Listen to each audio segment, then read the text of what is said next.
أعوذ بالله من الشيطان الرجيم بسم الله الرحمن الرحيم طه ما أنزلنا عليك القرآن لتشقى نہیں اتارا ہم نے ما انزلنا نہیں اتارا ہم نے علیک آپ پر القرآن قرآن کریم لتشقى تاکہ آپ مشقت میں مبتلا ہو جائیں. ہم نے قرآن کریم آپ پر اس لیے نہیں اتارا کہ آپ اس کی وجہ سے مشقت میں مبتلا ہو جائیں. الا تذکرۃ مگر نصیحت ہے لمن اس شخص کے لیے یخشا جو خوف کرے، جو ڈرتا ہے، جو خوف کرتا ہے. تنزیلا یہ قرآن اتارا ہوا ہے، یہ قرآن اتارا ہوا ہے ممن اس ذات کی طرف سے، ممن اس ہستی کی جانب سے، خلق الارض جس نے پیدا کیا زمین کو، والسماوات العلی اور آسمانوں کو جو بلند ہیں. یہ پیدا کیا ہوا ہے اس ذات کا جس نے پیدا کیا، یہ اتارا ہوا ہے اس ذات کی طرف سے جس نے پیدا کیا زمین کو اور بلند آسمانوں کو. الرحمن وہ رحمان ہے، علی العرش استوى عرش پر جلوہ گر ہے. لہو ما فی السماوات اسی کے لیے ہے جو کچھ آسمانوں میں ہے، وما فی الارض اور اسی کے لیے ہے جو کچھ زمینوں میں ہے، وما بینہما اور جو ان دونوں کے درمیان ہے، وما تحت الثری اور جو کچھ گیلی زمین کے نیچے ہے. وَإِن تَجْهَرْ بِالْقَوْلِ اور اگر آپ بلند آواز کے ساتھ بات کریں، فَإِنَّهُ يَعْلَمُ السِّرَّ بے شک وہ جانتا ہے مخفی بات کو بھی. بلند آواز سے بات کریں یا مخفی بات کریں، اللہ تعالیٰ سب کو جانتا ہے، اس سے کوئی چیز پوشیدہ نہیں ہے. وَأَخْفَى اور اس سے بھی زیادہ مخفی کو، جو مخفی بات ہے مخفی سے زیادہ مخفی کو بھی اللہ جانتا ہے. اللہ لا الہ الا ہو اللہ ہی ہے، اللہ لا الہ الا ہو نہیں ہے کوئی الہ مگر وہی، اللہ ہی الہ ہے، اس کے علاوہ کوئی الہ نہیں. لہ الاسماء الحسنی اسی کے لیے اچھے اچھے نام ہیں، یہ اسی کے اچھے اچھے نام ہیں.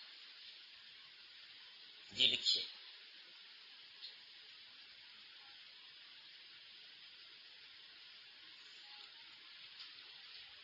سورہ طٰہٰ درس نمبر 1. آج کے سبق میں ہم نے اس کی ابتدائی 8 آیتیں پڑھی ہیں. آج کے سبق کا عنوان ہے سورہ طٰہٰ کے کوائف اور مضامین.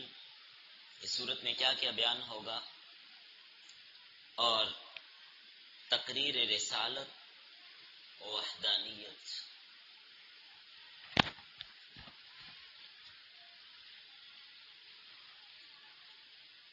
کوائف صورت میں صورت کا نام سورہ طٰہٰ ہے.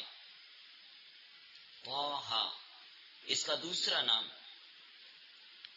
علامہ آلوسی شیخ سید محمود آلوسی البغدادی وہ فرماتے ہیں کہ اس کا نام سورۃ الکلیم بھی ہے. کلیم کیونکہ اس میں اللہ کے ایک نبی تھے جو کلیم اللہ تھے، اللہ سے کلام کرتے تھے. کون سے نبی ہیں؟ حضرت موسیٰ علیہ السلام. ان کا تفصیلاً آگے ذکر آ رہا ہے، تو اس لیے اس سورت کا نام سورہ کلیم بھی ہے. یہ سورت ترتیب قرآنی میں 20ویں نمبر پر ہے اور ترتیب نزولی میں اس کا نمبر 45 ہے، 45۔ 8 رکوع اور 135 آیات پر یہ مشتمل سورت ہے۔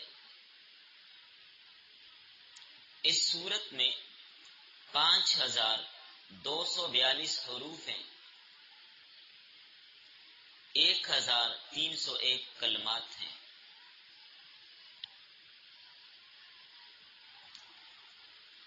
زمانہ نزول، سورت کا زمانہ نزول مکی سورت ہے۔ سن 6 نبوی میں یہ سورت نازل ہوئی۔ 6 نبوی میں جب صحابہ اکرام نے حبشہ کی طرف ہجرت کی تھی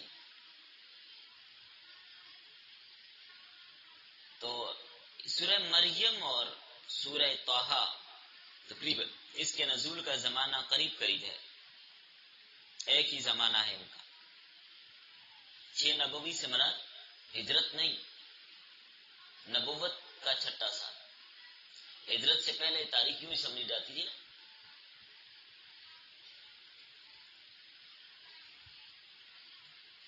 اچھا، اس سورت کا ایک بڑے جلیل القدر صحابی ہیں، بڑی عظیم اور معروف شخصیت ہیں،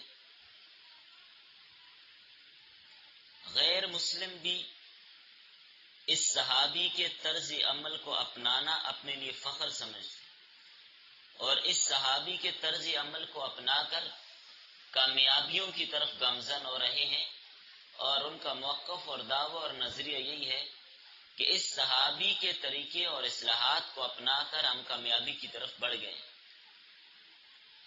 اور عوام اور خاص میں یہ مشہور اور معروف صحابی ہیں جن کو دنیا عمر فاروق کے نام سے جانتی ہے رضی اللہ تعالیٰ عنہ۔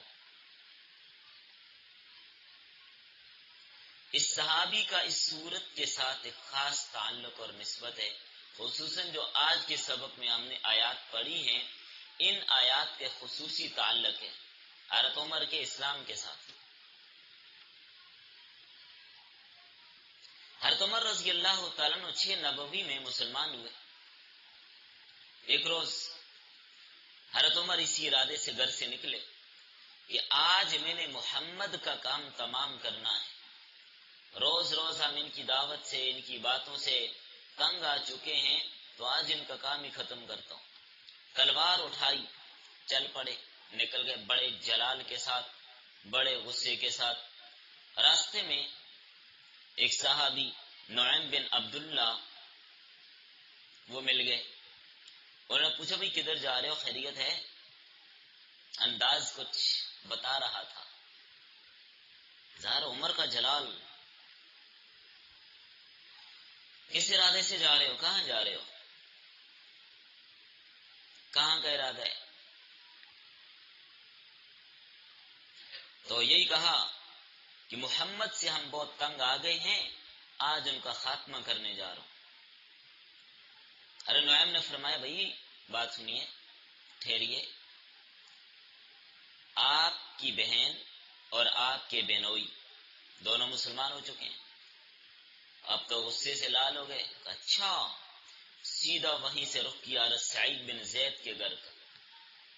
حضرت سعید بن زید رضی اللہ تعالیٰ عنہ، اتفاق ایسا کہ اس وقت گھر میں ایک بڑے غریب سے صحابی تھے حضرت خباب، وہ ان کو اور ان کی بہن کو قرآن پڑھا رہے تھے، سورۃ طٰہٰ پڑھا رہے تھے، یہی سورت ان کو پڑھا رہے تھے۔ تو جس وقت یہ پہنچے، باہر سے کچھ دھیمی دھیمی آواز سے وہ پڑھ رہے تھے تو ان کو آواز آ گئی، حضرت عمر کو باہر آواز آ گئی، اندر گئے، بلکہ پہلے دروازے پہ دستک دی۔ جب دروازے پہ دستک ہوئی تو گھر والوں پر دہشت طاری ہو گئی، عمر آ گئے ہیں، اور حضرت عمر کا جلال تو مشہور تھا۔ حضرت خباب تو اندر چھپ گئے، وہ بھی عمری جلال کے واقف تھے، کہیں کونے میں چھپ کے دب کے بیٹھ گئے۔ اندر پہنچے، ہاں جی کیا ہو رہا تھا، کیا پڑھ رہے تھے؟ پہلے تو انہوں نے ٹالنے کی کوشش کی، نہیں مانے، پٹائی شروع کر دی، بہن اور بہنوئی کو خوب مارا۔ بالآخر انہوں نے کھل کے کہہ دیا، عمر جو کرنا چاہو کر لو، ہم دل سے اسلام قبول کر چکے ہیں، اب اسلام کو چھوڑ نہیں سکتے، تم چاہے ہمیں جان سے مار ڈالو، جو چاہو کر لو، ہم اسلام کو نہیں چھوڑ سکتے۔ یہ بات سننی تھی کہ حضرت عمر کا دل نرم ہو گیا، نرم گوشہ غالب آ گیا۔ اچھا، اب کہنے لگے، اچھا بہن سے کہنے لگے آپ کیا پڑھ رہی تھی، مجھے بھی پڑھاؤ، مجھے بھی سناؤ۔ بہن نے کہا نہیں، آپ پہلے غسل کیجئے، یہ مقدس کلام ہے، پاک لوگ اس کو چھو سکتے ہیں۔ حضرت عمر نے غسل کیا، بہن کا نام فاطمہ تھا، تو انہوں نے شروع میں تو یہ سورۃ طٰہٰ کے جو جن تختیوں وغیرہ پہ لکھی ہوئی تھی چھپا دیا حضرت عمر کی آواز سن کے، تو جب غسل کر کے آئے تو نکال کر لے آئے، سامنے رکھی، ان کو دی۔ اللہ، ابتدائی آیات پڑھی، دل ہی پلٹ گیا، جو بھی آیتیں آپ نے سنی، یہ آیتیں پڑھ کے سنائی، دل پلٹ گیا، کہنے لگے واقعی بہت ہی پاکیزہ کلام ہے، بہت پاکیزہ کلام ہے۔ جب ادھر نرمی آ گئی، ارے خباب جو چھپے ہوئے تھے وہ بھی نکل کے آ گئے، کہنے لگے عمر میں یقین کے ساتھ، میں دعوے کے ساتھ یہ بات کہتا ہوں، مجھے یقین ہو گیا کل ہی اللہ کے نبی نے دعا کی تھی، وہ دعا تیرے حق میں قبول ہو گئی۔ یہ دعا کیا کی تھی؟ اللہ کے نبی نے فرمایا تھا اللہم اعز الاسلام بعمر بن الحشام او بعمر بن الخطاب، یا اللہ اسلام کو عزت عطا فرما عمر بن حشام کے ذریعے یا عمر بن خطاب کے ذریعے۔ تو عمر بن حشام کون کا؟ کسی کو کوئی تعارف ہو اس شخص کا؟ عمر بن حشام، جی ابو جہل، یہ ابو جہل تھا، اس کا نام عمر بن حشام تھا، عمر نام تھا اس کا۔ تو عمر، تو اللہ کے رسول صلی اللہ علیہ وسلم نے جب دعا کی تو عمر وہ والا عمر بن حشام جو تھا وہ تو بڑا سخت دل انسان تھا، اللہ نے اس کے مقدر میں ہدایت نہیں لکھی، اس کو ہدایت نہیں دی، حضرت عمر کو ہدایت دے دی۔ اور یقین کیجئے پھر یقیناً جب عمر نے اسلام قبول کیا تو عمر کی وجہ سے اسلام کو عزت بخشی، اب سریعام کھلم کھلا عبادت ہونے لگی، کافروں کا زور ٹوٹ گیا، کافروں کا جو زور تھا پہلے حضرت عمر کے اسلام لانے سے ٹوٹ گیا۔ بڑے جلالی آدمی تھے یہ عمر، وہ آدمی ہے نا ہجرت کر رہے تھے، تلوار لے کر آگے، کہنے لگے باقی تو چھپ چھپ کے ہجرت کرتے رہے نا، آج عمر ہجرت کر رہے، آؤ جس نے بیوی بیوہ قربانی اور بچے یتیم قربانی اور راستہ روک کے دکھاؤ میرا۔ یہ تھے عمر، کیا کمال انسان تھے، اس لیے تو کفار کہتے ہیں ایک عمر اور آ جاتا پوری دنیا میں اسلام ہوتا۔ ہر صحابی سے ہمیں بہت محبت ہے، لیکن جو محبت ابو بکر اور عمر کی دل میں ہے وہ تو اللہ تعالیٰ ہی ڈال دیتے ہیں، ہر صحابی سے محبت ہے، لیکن ان کا جو مقام ہے وہ اپنا ہی مقام ہے۔ حضرت عمر تو وہ شخصیت ہیں، نام لیتے ہی انسان کے اندر جذبات آ جاتے ہیں، دلیری پیدا ہو جاتی ہے۔ بہرحال کہنے لگے چلیے مجھے بھی حضور کی مجلس میں لے جائیے، لے جایا گیا، وہاں جا کر اسلام قبول کر لیا۔ باقی آگے واقعہ لمبا ہے، میں اس طرف نہیں جاتا، صرف میں جوڑ رہا تھا کہ اس سورت کا، سورۃ طٰہٰ کی آج کے سبق میں جو آیتیں ہم نے پڑھی ہیں ان کا حضرت عمر کے اسلام کے ساتھ خاص تعلق ہے۔ ان آیات کی وجہ سے عمر مسلمان ہوئے، اور ادھر پیچھے رسول اللہ کی دعا اللہم اعز الاسلام بعمر بن الحشام او بعمر بن الخطاب، بعمر بن الخطاب، یہ ہے عمر بن خطاب۔ جب اللہ نے حکومت دی تو ان کی حکومت کے اندر بھی اسلام کو بڑی مدد ملی، دور دراز تک اسلام پہنچ گیا۔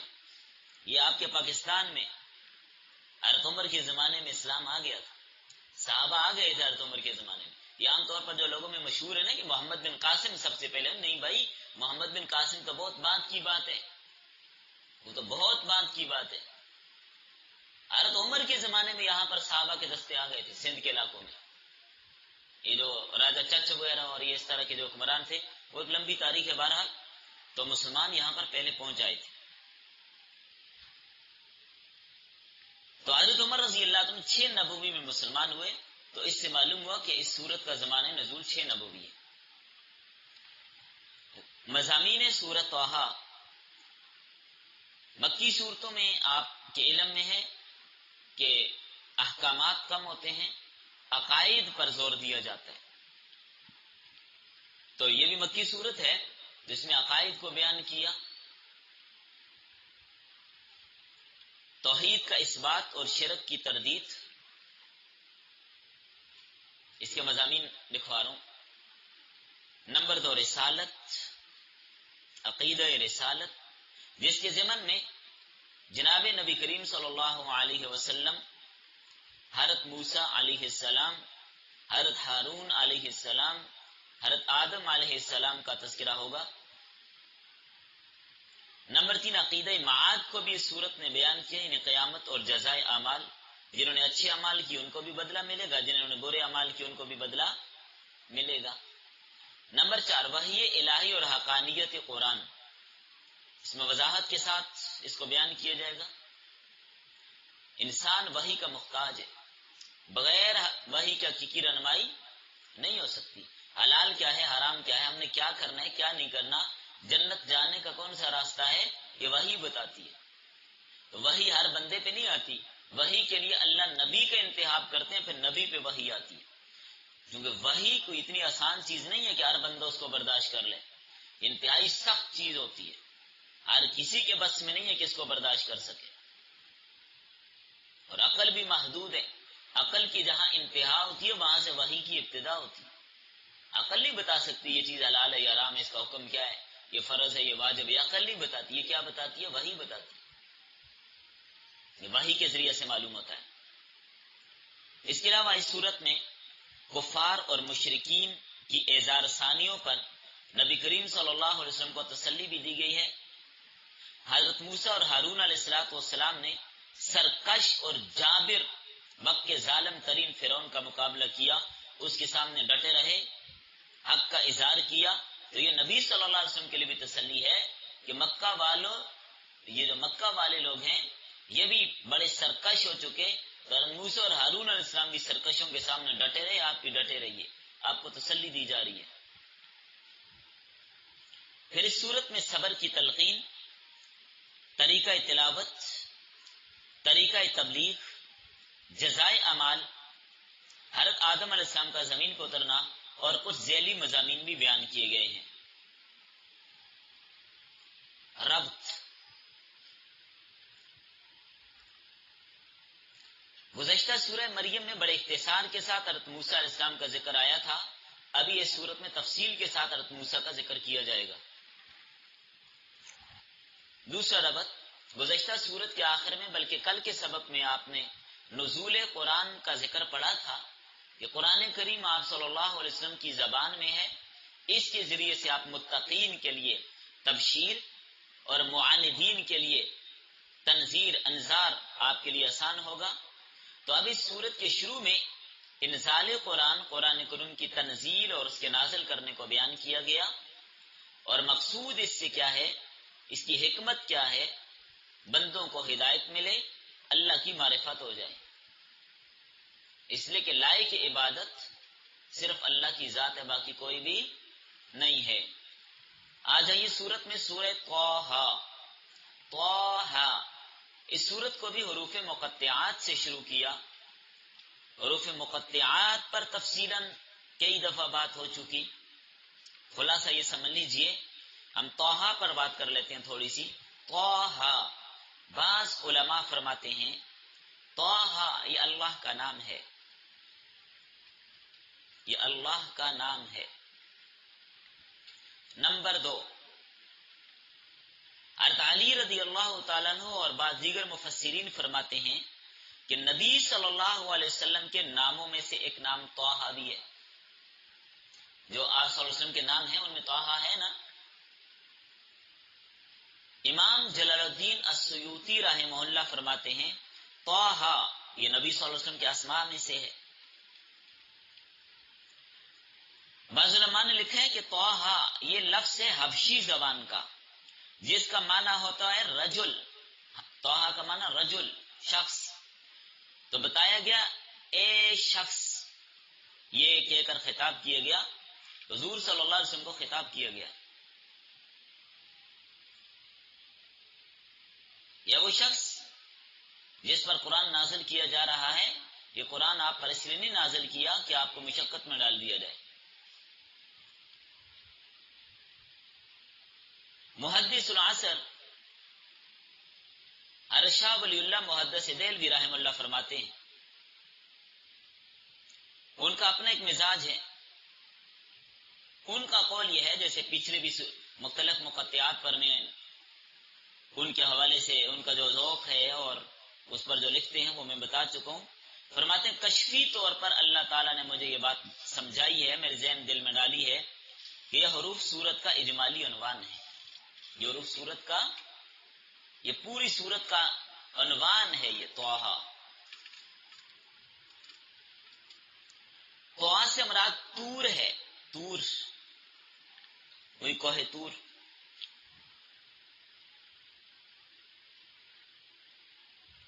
چونکہ حضرت موسیٰ علیہ السلام کا ذکر اس صورت میں تفصیل کے ساتھ آیا ہے، تو اس لیے طٰہٰ سے طور مراد ہے۔ اور یا تو طٰہٰ سے مراد طغیٰ، سرکش، طغیانی مراد ہے جو فرعون کرتا تھا، فرعون کی سرکشی مراد ہے۔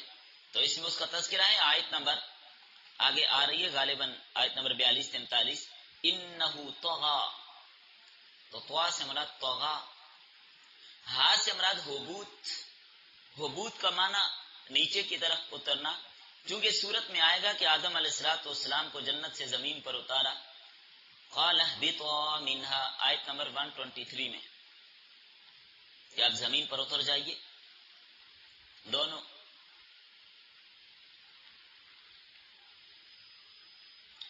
بہرحال یہ مختلف مناسبتیں ہیں۔ بعض علماء فرماتے ہیں ہر حرف کسی اسم کا مخفف ہے۔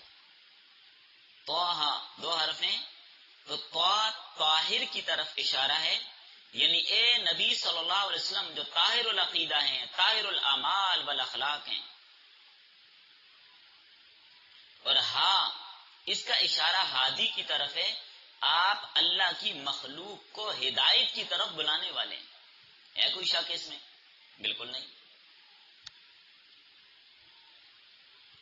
تاہم سب سے زیادہ صحیح بات یہی ہے کہ جو امام جلال الدین سیوطی رحمہ اللہ جلالین میں جہاں پر بھی حروف مقطعات آتے ہیں تو آگے اس کی تشریح یوں ہی کرتے ہیں، اللہ اعلم بمرادہ بذالک، اس کی مراد اللہ جانتے، ہمیں پتہ نہیں۔ اللہ کے علم میں ہے اس کی کیا مراد ہے، اللہ کو پتہ، ہمیں کوئی پتہ نہیں ہے۔ بس ہمارے لیے بھی یہی اصل ہے۔ ہمارا ایمان ہے یہ حروف مقطعات سے مراد کیا ہے، جو اللہ کی مراد وہی ہماری مراد، بس باقی معنی ہمیں معلوم ہو یا نہ ہو۔ عمل کے لیے محکمات بہت ہیں، ان پر عمل کیجئے، متشابہات میں پڑھنے کی ضرورت نہیں۔ تو بعض آیات متشابہات ہیں، ان میں پڑھنے کی ضرورت نہیں۔ محکمات کی کثیر تعداد، ان پر عمل کیجئے، متشابہات میں پڑھ کر سعی الہ حاصل مت کیجئے۔ تو بس جو اللہ کی مراد، آمنا وصدقنا۔ یہ جو پہلی آیت ہے ما انزلنا علیک القرآن لتشقى، اس کا شان نزول، نبی صلی اللہ علیہ وسلم ابتدا میں رات کو تہجد کی نماز بہت لمبی پڑھتے تھے، بہت لمبی طویل نماز، یہاں تک کہ آپ کے پاؤں مبارک کھڑے ہو کے برم آ جاتا۔ کفار کو جب یہ پتہ چلا کہ جس شخص پر کتاب نازل ہو رہی ہے اس کی تو حالت یہ بن گئی ہے، تو کہنے لگے اس کتاب نے تو اس کو مشقت میں ڈال دیا ہے۔ اس پر یہ آیت نازل ہو گئی اور نبی صلی اللہ علیہ وسلم کو فرما دیا، نبی صلی اللہ علیہ وسلم قرآن آپ پر اس لیے نہیں اتارا گیا کہ اس سے آپ مشقت میں پڑ جائیں، جتنا آسان ہو اتنا پڑھ لیجئے۔ آپ کفار کی حرکات پر، ان کی باتوں پر، ان کے طعن و تشنیع پر رنجیدہ مت ہوں۔ یہ قرآن خیر کثیر ہے، حکمت کی کتاب ہے، موعظت ہے، نصیحت ہے، واعظ ہے۔ مشرکین یہ نہ سمجھیں کہ اس کی وجہ سے آپ پر مشقت ہو گئی، یہ رحمت کے لیے نازل کیا، زحمت کے لیے نہیں اتارا۔ تو مطلب یہ ہے کہ قرآن اس لیے نازل نہیں کیا کہ آپ سرکشوں کے نہ ماننے کی وجہ سے رنجیدہ ہو جائیں، مشقت میں پڑ جائیں۔ بس آپ انہیں نصیحت کیجئے، ایمان لاتے ہیں نہیں لاتے، آپ ان کو ڈرائیے، سمجھائیے، بس حق کی طرف بلائیے۔ اور یہ قرآن اس ذات کی طرف سے نازل ہوا جس نے آسمان اور زمین کو پیدا کیا، وہ رحمان ہے جو عرش پر جلوہ گر ہے۔ ہر شخص کا دل انوارات اور تجلیات کو برداشت نہیں کر سکتا، نور ہدایت کے لیے آپ کے قلب اطہر کا انتخاب کیا گیا۔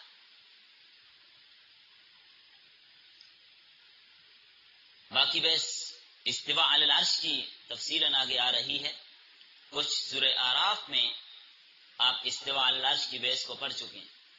تو بہرحال مشرکین کی اس بات کا جواب دے دیا جو نبی صلی اللہ علیہ وسلم کو یہ کہہ کر کہ آپ پر جو قرآن آیا، اس قرآن نے تو آپ کو مشقت میں ڈال دیا، آپ صلی اللہ علیہ وسلم کو تسلی دے دی، بلکہ ادھر سورہ مزمل میں بھی کہا یا ایھا المزمل قم اللیل الا قلیلا، یہاں پر بھی یہ فرمایا الا تذکرۃ لمن یخشی، یہ مشقت کے لیے نہیں ہے، یہ نصیحت کے لیے ہے، جو ڈرنے والے اس کو اس کے ذریعے سے ڈرائیے، نصیحت کیجیے، اللہ کے عذاب سے ڈر جائے۔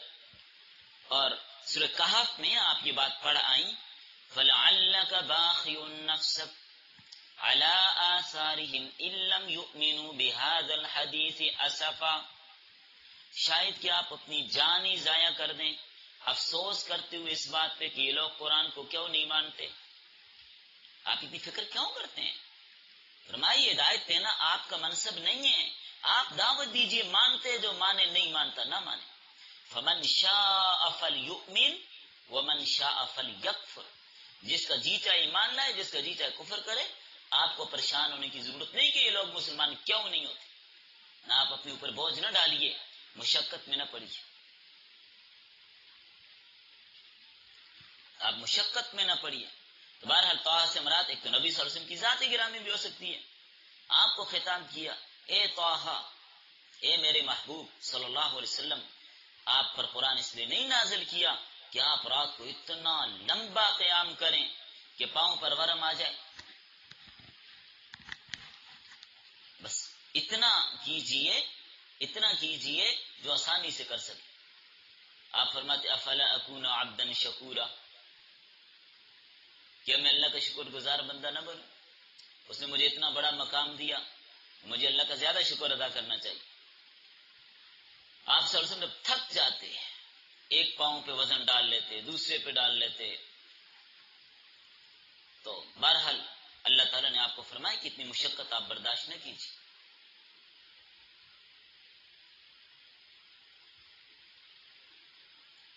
یہ زمین اور آسمان کو بنانے والا کون ہے؟ اللہ تعالیٰ ہے۔ الرحمن علی العرش استویٰ، زمین و آسمانوں کو کس نے بنایا؟ اللہ نے بنایا۔ تو یہاں پہ اللہ کی خالقیت بتائی کہ ہر چیز کا خالق وہ ہے، باقی سب مخلوق ہے۔ وہ رحمان ہے جو جلوہ گر ہے عرش پر، 7 آسمانوں کے اوپر کرسی ہے، اس کے اوپر عرش ہے۔ جسم اور حجم کے اعتبار سے اللہ کی مخلوق میں سب سے بڑا کیا ہے؟ عرش۔ مخلوق میں مقام کے اعتبار سے، درجے کے اعتبار سے، رتبے کے اعتبار سے مخلوق میں سب سے بڑا کون ہے؟ حضرت محمد صلی اللہ علیہ وسلم۔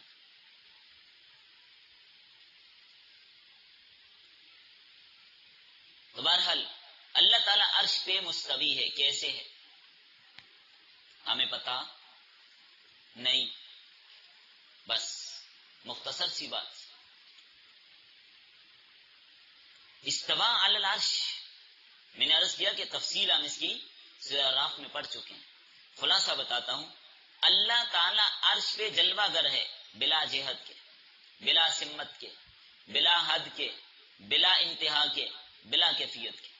اس لیے وہ مکان سے پاک، جگہ سے پاک، سمت سے پاک، استقرار سے پاک. اس کا یہ مطلب نہیں کہ اللہ تعالیٰ کا مستقر عرش ہے، نہیں نہیں نہیں. عرش اللہ کی جلوہ گاہ ہے، اللہ کی جلوہ گاہ ہے. تجلیات عرش پہ ڈالی جاتی ہیں. یہ مطلب نہیں ہے کہ اللہ تعالیٰ عرش پہ بیٹھا ہوا ہے، ورنہ پھر عرش کو اللہ سے بڑا ماننا پڑے گا. اللہ عرش کا محتاج ہے؟ دیکھیے ہم بیٹھنے میں صوفے کے محتاج، کرسی کے محتاج، فرش کے محتاج، زمین کے محتاج. زمین ہوگی تو استقرار ہوگا نا ہمیں، کرسی ہوگی تو بیٹھیں گے، چرپائی ہوگی تو بیٹھیں لیٹیں گے، نیچے کوئی چیز ہوگی تو بیٹھیں گے. ویسے فضا میں تھوڑے بیٹھ سکتے ہیں. لیکن اللہ کی جلوہ گاہ ہے عرش. عرش اللہ کا مستقر نہیں ہے، جائے قرار نہیں ہے کہ اللہ تعالیٰ اس پہ قرار پکڑتے ہیں ورنہ معاذ اللہ عرش نہ ہو تو نیچے گر جائے، استغفر اللہ. ایسی بات ہرگز نہیں ہے. یہ بات اچھی طرح سمجھ لیجئے. بعض لوگوں کو ان میں بڑی غلط فہمیاں ہیں، جو اللہ تعالیٰ کو عرش پہ مستوی سمجھتے ہیں اس اعتبار سے کہ اللہ تعالیٰ عرش پر ہے اور اللہ تعالیٰ عرش کا محتاج ہے. معاذ اللہ. مجسمہ کا عقیدہ اور نظریہ کہ اللہ تعالیٰ عرش پر ہے تو عرش اللہ کا مستقر ہے، جائے قرار ہے. لیکن ایسا نہیں ہے. اللہ جگہ سے پاک، مکان سے پاک، کسی جگہ یا مکان کا وہ محتاج نہیں ہے، کسی جہت کا بھی محتاج نہیں، کسی سمت کا وہ محتاج نہیں. اس کا دائیں بائیں، اس کی طرف سے مغرب مشرق شمال جنوب کچھ بھی نہیں ہے. کوئی سمت تو کوئی جہت نہیں، اس کا کوئی جسم نہیں ہے. یہ مطلب نہیں ہے کہ عرش اللہ کو اٹھائے ہوئے اور عرش اللہ کو تھامے ہوئے ورنہ اللہ تعالیٰ قرار نہ پکڑ سکے. نہیں نہیں، بلکہ عرش کو اللہ کی قدرت تھامے ہوئی. اللہ کی قدرت نے عرش کو تھاما ہوا ہے. عرش اللہ کی مخلوق ہے، اللہ کا پیدا کردہ. یہ نہیں تھا تو اللہ تب بھی تھا، اللہ اس سے پہلے بھی تھا. تو اللہ عرش کا محتاج نہیں ہے. یہ بات ذہن میں رکھیے. اللہ جسم سے پاک ہے تو اللہ تعالیٰ کو جسم کی کوئی ضرورت نہیں ہے. باقی بعض لوگوں نے امام ابن تیمیہ رحمۃ اللہ علیہ کی طرف ایک بات منسوب کی ہے کہ وہ کہتے تھے کہ جیسے میں بیٹھا ہوں ایسے اللہ بیٹھتا ہے. معاذ اللہ، جھوٹ ہے. امام ابن تیمیہ کا یہ نظریہ نہیں تھا، یہ موقف ان کا نہیں تھا. جو بات جس نے نقل کی کہ فلاں جگہ پر میں نے دیکھا کہ انہوں نے یہ کیا، ممبر کی اوپر والی سیڑھی سے نیچے اتر کے بیٹھے اور فرمایا اللہ ایسے ہی دوسرے آسمان سے پہلے آسمان پہ آتا ہے. یہ سراسر جھوٹ ہے. امام ابن تیمیہ رحمۃ اللہ علیہ اس سے پہلے فوت ہو گئے تھے جب کہ یہ واقعہ نقل کرنے والا واقعہ نقل کر رہے ہیں. جھوٹ بولتا ہے. تو اللہ جسم سے پاک ہے، زمین و آسمان کا مالک وہی ہے، اس کو جسم کی کیا ضرورت. تو بہرحال تخت نشین ہونا حکومت کی طرف اشارہ ہے. تخت نشین ہونا کس کی طرف اشارہ ہے؟ حکومت کی طرف. جو بادشاہ بنتے تو تخت نشین ہوتے، بس سمجھانے کے لیے یہ بات کی ہے. اس نے یہ نظام بنایا اور نظام بنا کر چھوڑا نہیں، قرآن بھی اتارا، قانون دیا، ضابطہ دیا، جیسے کہ شروع کی آیتوں میں آپ نے پڑھ لیا. تو بعض باغی قسم کے لوگ کہتے ہیں کہ اب ہوتا کیا ہے، جب یوں سمجھ لیجئے جب کوئی سرکش ہو جائے، بغاوت کر لے، کسی حکومت کا مخالف ہو جائے، وہ کیا کرتے ہیں؟ اس بادشاہ کی حکومت سے، اس کی سلطنت اور علاقے سے کیا کرتے ہیں؟ نکل جاتے ہیں. لیکن اللہ ایسا بادشاہ ہے، کوئی آدمی اس کی سلطنت سے نکل کر کہیں جا نہیں سکتا، اس سے کوئی چھپ نہیں سکتا. وہ تو گیلی زمین کے نیچے جو چیز ہے اس کو بھی جانتا ہے. تخت سرا، ساتوں زمینوں کے نیچے جو گیلی زمین ہے اللہ اس کو بھی جانتا ہے. تو اس سے چھپ کون سکتا ہے؟ وہ پوشیدہ باتوں کا بھی علم رکھتا ہے. کوئی کس بات کو دل میں رکھتا ہے، ظاہر کرتا ہے، چھپاتا ہے، اللہ اس کو جانتا ہے. تو بہرحال یہ عرش کے بارے میں جو بات فرمائی ہے، اللہ عرش کا محتاج نہیں. امام مالک رحمۃ اللہ علیہ، بس ہم یوں سمجھے نا، کما یلیق بشانہ، اللہ عرش پہ مستوی ہے کیسے؟ جیسے اس کی شان کے لائق ہے. باقی ہمیں کیفیت معلوم نہیں ہے. اس لیے میں نے شروع میں کہا بلا کیفیت، بلا جہت، بلا مکان، بلا سمت اللہ عرش پہ مستوی ہے. عرش پہ اللہ جلوہ فرماتے ہیں، تجلیات ڈالتے ہیں. جیسا کہ امام مالک رحمۃ اللہ علیہ سے کسی نے پوچھا تھا، پہلے بھی یہ بات میں نے آپ کو بتائی کہ اللہ عرش پہ ہے، ہم اس کو کیسے سمجھیں؟ امام مالک رحمۃ اللہ نے فرمایا الایمان بہ واجب، اس بات پر ایمان لانا لازم ہے کہ اللہ عرش پہ ہے. ایمان لانا کیا ہے؟ لازم ہے. اللہ عرش پہ جلوہ گر ہے. وکیفیتہ مجہولۃ، اس کی کیفیت مجہول ہے، ہمیں نہیں پتہ کیسے ہے کیونکہ اس کا جسم نہیں ہے، جسم سے پاک ہے. والسؤال عنہ بدعۃ، اور اس کے بارے میں پوچھنا بھی بدعت ہے. اس کے بارے میں پوچھنے کی بھی کسی کو اجازت نہیں ہے. جو چیز سمجھ نہ آئے اس کے پیچھے مت پڑیے.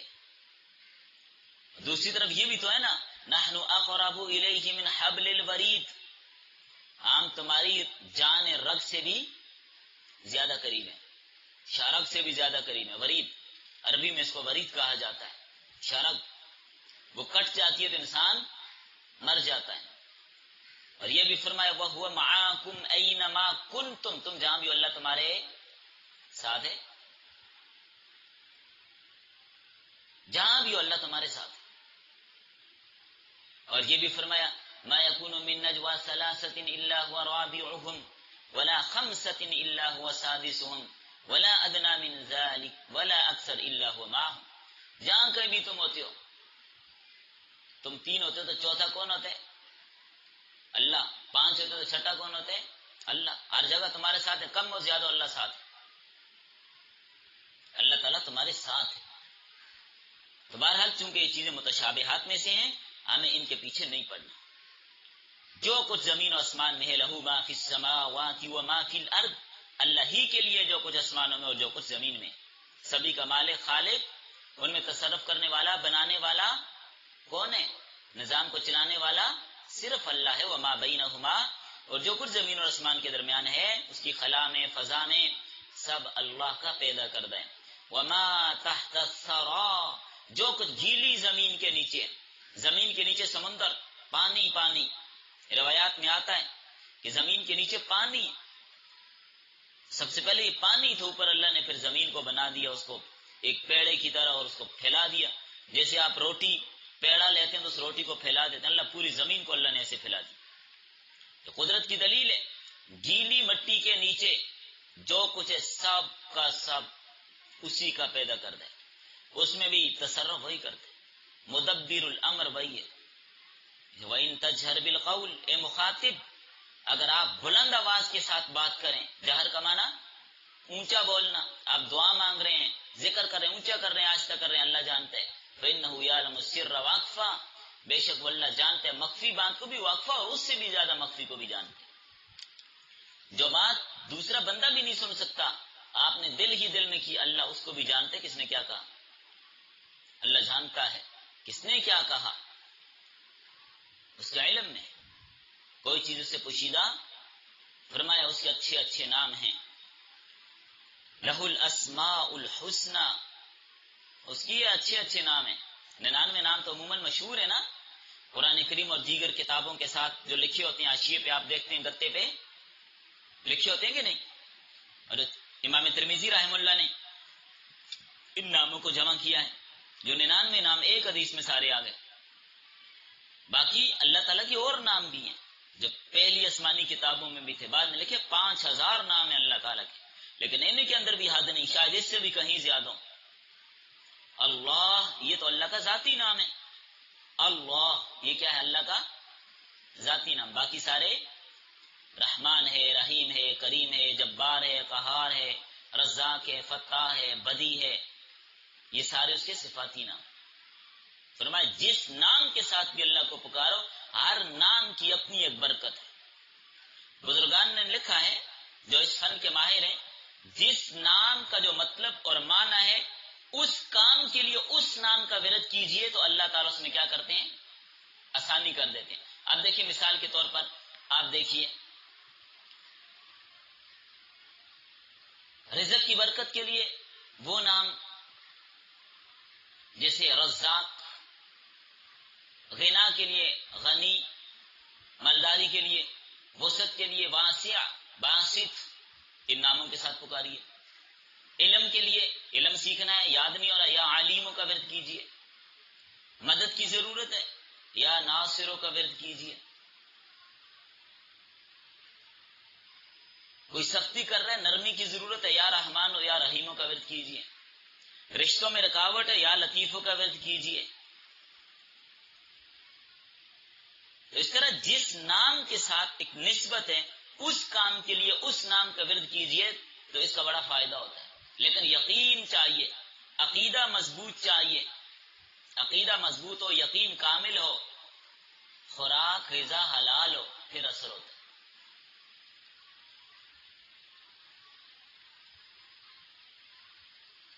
یا قوی ہو طاقت کے لیے، یا سمیع قوت سماعت کا مسئلہ ہے تو اس کا ورد کیجیے. یا بصیر اگر آنکھوں کا مسئلہ ہے تو اس کا ورد کیجیے. تو فرمایا اسی کے لیے اچھے اچھے نام ہیں، ان اچھے اچھے ناموں کے ساتھ اس کو پکاریے.